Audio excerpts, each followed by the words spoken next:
કે આપણો બધો જ અહમ છૂટી જવો જોઈએ. કારણ કે છેલ્લો અહમ કયો હતો તો કે બ્રહ્મોસ્મીનો.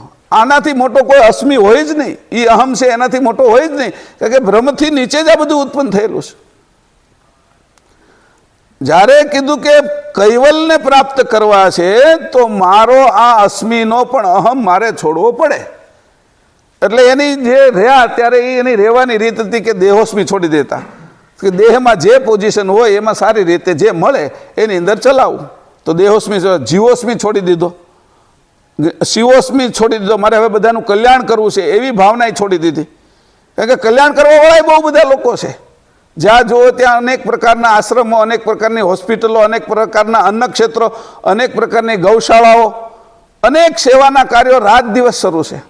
દરેક દેવ સેવા કરે છે. સૂર્ય ઉગીને સેવા કરે છે, ચંદ્ર છે એ તિથિઓથી સેવા કરે, પૃથ્વી સ્થિર રહીને આપણે સેવા કરે છે, સમુદ્ર છે એની અંદર ભરતીને ઓટ લાવીને સેવા કરે છે. જ્યાં જુઓ ને બધા સેવકો છે. પૃથ્વી અનેક પ્રકારનું અન્ન ઉગાડે છે, ફળ ફૂલ ઉગાડે છે, વનસ્પતિ ઉગાડે છે. આ વરસાદ, આકાશ છે, વાદળાઓ છે એ વરસાદ વરસાવીને સેવા કરે છે. જ્યાં જુઓ એ હવા આપણે શ્વાસ લેવડાવીને સેવા કરે છે. બધા જ દેવો, બધા જ શ્રેષ્ઠ લોકો, બ્રહ્મા વિષ્ણુ શંકર આદ શક્તિને નિરંજન સુધી બધા સેવા કરી રહ્યા છે. અને એનો એક અહમ હોય. આપણે સેવા કરીએ પછી સ્ટેજ ઉપર આપણે ન બોલાવે ને તો પછી આપણે થોડુંક મોઢું બગડી જાય. તો કે એવો અસ્મી એનો ન રહે કે આટલી સેવા હું કરું છું, આટલું બધું કરું. એને કોઈ એમ ન કે ને કે ભાઈ તે આ બહુ સારું કર્યું, બહુ કામ કરતા હોય. ઘણા અહીંયા રસોડામાં બહુ કામ કરતા હોય, મંદિરમાં બહુ કામ કરતા હોય.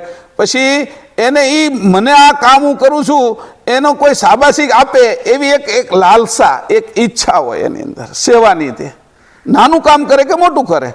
એટલે અહીંયા જે કામ કરતા હોય એમાં સાધુ સંત હોય, કોઈ ટ્રસ્ટી હોય, બોલાવે અને સ્ટેજ ઉપર બોલાવે કે ભાઈ ફલાણા ભાઈ છે એની તો ચિંતનભાઈ તો એટલું કામ કર્યું, એટલે ચિંતનભાઈને એમ કહેવાય કે ભાઈ વાહ વાહ, એટલે બધા તાળીઓ પાડે. એટલે એમાં એને મજા આવે, એટલે અસ્મી ચડે. કેવો સેવાનો અસ્મી. એવી રીતે બહુ મોટા કામ કરતા હોય તો વડાપ્રધાનને રાષ્ટ્રપતિ બોલાવે કે તમને પદ્મશ્રી આપવામાં આવે છે, તમને પદ્મ વિભૂષણ આપવામાં આવે છે, એવા કિતાબો આપવામાં આવે. એનો એને અહમ ચડે. આ અહમ ચડ્યા વગર આ પદ કોણ પ્રાપ્ત કરી શકે? જેને આ કોઈ અહમ નથી અને હાવ સામાન્ય રહેશે તો પણ એને કહેવાય છે કે ભાઈ આ એના પાસે પેપરમાં આવે, ટીવીમાં આવે, આ બધું થાય. એટલે એક અહમ છે એ જ ચાલુ થાય. તો એવો જે શિવોસ્મીનો અહમ છે, કલ્યાણ કરવાનો અહમ, એ પણ આ 7 લોકો 8 લોકોએ છોડી દીધો. કેવી રીતે રહ્યા એની વાત કરું છું.